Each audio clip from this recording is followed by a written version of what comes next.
Hello everyone, welcome back to the channel. Today we're going to explore a story that is shaking not just a bridge, but the very image of Vladimir Putin and Russia itself.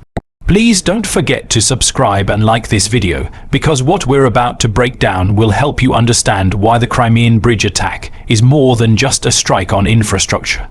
It's a strike at the core of Russia's political symbolism and power. From the exterior, the Crimean Bridge was never just a construction project. It was a colossal symbol of Russia's control over Crimea after the 2014 annexation. For Putin, the bridge represented permanence, a physical declaration that Crimea was forever tied to Russia. It was one of his proudest achievements, often showcased in state media and speeches. Its massive arches stretching over the Kerch Strait were meant to signal engineering superiority, resilience, and Russia's unshakable grip on the peninsula. By attacking this exterior symbol, Ukraine has done more than damage steel and concrete. They have punctured a piece of the Russian state's pride. Inside, the interior meaning of this bridge goes much deeper. For ordinary Russians, it wasn't just a highway or railway.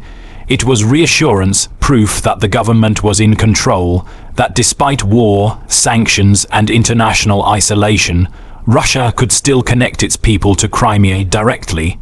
Putin himself once drove a truck across the bridge to highlight his role in making it possible. The interior symbolism here is personal, not just national. For Putin, this was his bridge. Its damage feels like a blow inside the Kremlin walls, rattling not just military commanders but political elites who worry about how secure Russia truly is. When we examine performance, the attack has proven the limits of Russia's military protection.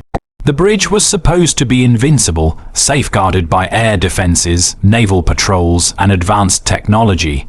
It was one of the most heavily protected pieces of infrastructure in the war. Yet Ukrainian forces managed to strike it multiple times. This shows performance failures on Russia's part, not only militarily but also politically. Each successful strike undermines confidence in the Russian government's promises of security. To allies, it looks like Russia's defenses are vulnerable. To enemies, it demonstrates Ukraine's growing reach and daring strategy. Safety features were supposed to protect this bridge from any attack. Russian state media repeatedly emphasized that the Crimean Bridge was equipped with surveillance systems, patrols, and layered defense networks. But the attack revealed that no matter the precautions, safety could not be guaranteed. In political terms, Putin has long positioned himself as the guarantor of Russia's safety. If he cannot protect something as iconic and crucial as the Crimean Bridge, how can he protect the nation itself? This weakens his image as a strongman, which has always been central to his rule. The unique selling points of the bridge, and by extension Putin's political image, were grandiosity and permanence. It was marketed as the longest bridge in Europe, a structure built against all odds, completed quickly, and standing as proof of Russian greatness. For years, this was a propaganda victory, a visible reminder of conquest and integration. But the unique selling point has now flipped. What once symbolized strength now highlights vulnerability. Ukraine has managed to transform Putin's proudest project into his most visible weakness. This is a masterstroke in psychological and symbolic warfare. The price of this attack is immense, not just in rubles but in reputation. The financial cost of repairing the bridge is high, and the disruption to military and civilian logistics is severe. But the true price is political. Every strike chips away at the carefully crafted image of Putin as untouchable and all-powerful.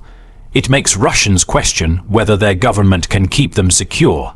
It makes allies like China or other global partners quietly reconsider just how effective Russia's power really is. And it boosts Ukraine's position in the eyes of the world, showing that they can reach deep into Russian territory and strike at symbols of pride. In conclusion, the Crimean Bridge attack shakes more than steel beams. It shakes the foundations of Putin's image. It transforms his greatest propaganda tool into a glaring weakness. It demonstrates performance failures in defense, reveals cracks in Russia's safety assurances, undermines his unique selling point of permanence, and forces him to pay a political price that could ripple across his rule.